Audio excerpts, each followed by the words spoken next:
Hello and welcome everyone to the walk around video here at your next car, the 2019 69 Reg G20 330e M Sport. Vehicle's presented in sapphire black metallic, features a YNC body enhancement kit, and of course we've got some fantastic technology and of course a lot to talk about in regards to the hybrid technology that gets packed into this lovely, very aggressive looking plug-in hybrid vehicle. Like all the G20s, you've got that lovely sharp looking aggressive front end with the LED headlights and LED fog lights. This one we've got the gloss front splitter and matching kidney grills. It's the slightly shorter, narrower front splitter on this vehicle, but it looks really well on this eDrive G20. Brand new 20-inch alloy wheels, once again finished in the fantastic dark lacquer shadow chrome, as you can just about see there. A little bit difficult to pick out on the pictures and videos, but they're a superb looking alloy wheel. You'll see here this little port here pops open to reveal where you'll charge the vehicle up from, and charging the eDrive G20 3 Series could not be any easier if they tried. It's a case of treating this car like you would your mobile phone, so you can charge it throughout the day. Maybe you're at work, pop it on charge there so you can drive home on the electric mode, or of course charge it up overnight if you'd wish to. You can leave it be, it'll take care of itself. It's not a case of once it's charged you have to take it off charge, it'll take care of itself. A nice little feature of the side of the car is the silhouette extensions in gloss black and the satin side vinyls with YNC M performance decals. Rear sun protection glazing. The interior differs no largely from a petrol or diesel model, so we've still got our lovely Venensky leather in black with grey stitching on this vehicle.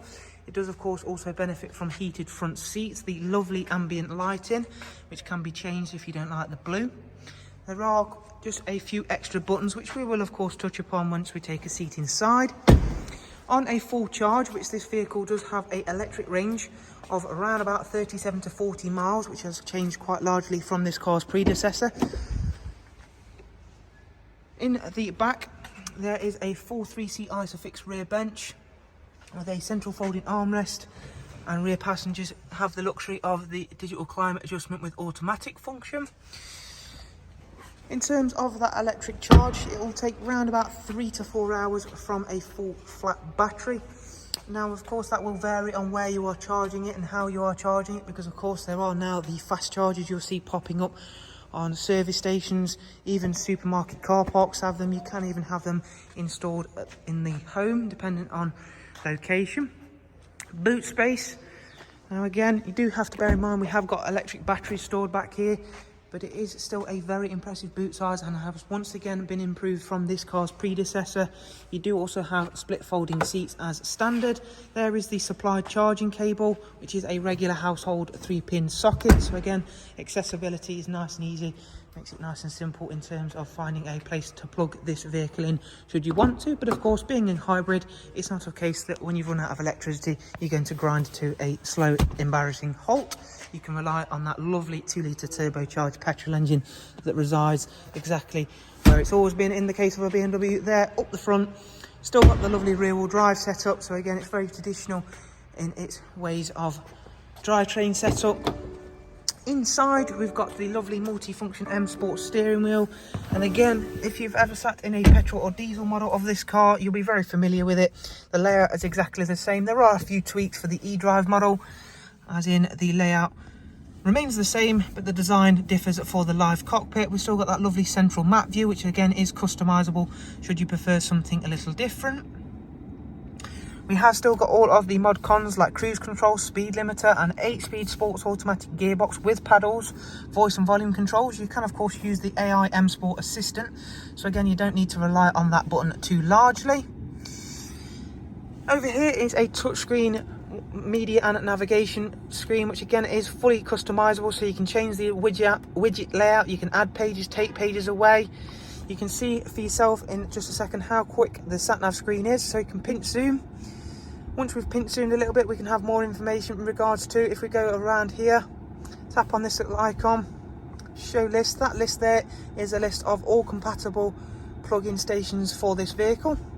So you can see there, if we scroll down, it will tell us is it's okay for this vehicle. There you go, BMW charging / mini charging, so it's okay for us to use it. It'll also tell you if it's a one that we have to pay to use, and there is also a number on there as well, so you can call ahead and make sure it's free of cars already in it, so in case of not being getting there, arriving and soon somebody else is already in there charging their car up. In terms of the communications, the car's got regular Bluetooth audio and telephone, as well as Apple CarPlay. Plenty of multimedia to keep you entertained. You've got DAB, Spotify, music collection, Bluetooth audio, and you've already seen the Apple CarPlay. In terms of the servicing, of course, because we've still got a petrol engine, we still need to have the car serviced. Pre-delivery inspection service, and the first service was done at 18,951. It's not due a service for 14,000 miles. It's got a rear camera with front and rear sensors. And as I mentioned, there are a few extra buttons in regards to this being a hybrid variant of the 3 Series. So we've got hybrid, which the car currently is in, as you can hear by the fact that it switched over to its petrol engine, electric, and sport. Sport's quite an interesting one. We've got an extra boost facility. With that engaged, this car will produce just shy of 300 brake horsepower, providing there is enough charge in the batteries, which for a plug-in hybrid is absolutely outstanding. And let me tell you, with that engaged, you'll not be able to lift your head off the back of the headrest with any time soon. It's an extremely torquey, powerful vehicle, and will leave most normal petrol or diesel cars in its wake. It's very, very powerful, but again, of course, it still has the best of both worlds, being the fact that when you want it to be, it will be a proper electric vehicle, and at the same time, you can rely on the fact that you've got a petrol engine up front ready to rely on should you use all of your electric energy. If you'd like to know any more information, including prices, funding options about this stunning G20 330e M Sport, please don't forget that in the description there is a link available. Do click that and head on over to our website, where of course you can view more about the vehicle. If you've enjoyed this walk around and would like to stay up to date with all of the latest and newest arrivals here with ourselves, this is the fastest and quickest way to do it, as all of our vehicles will appear here first on the Your Next Car YouTube channel. So don't forget to subscribe and like the video. We'll greatly appreciate all of those things. Thank you, take care, bye bye.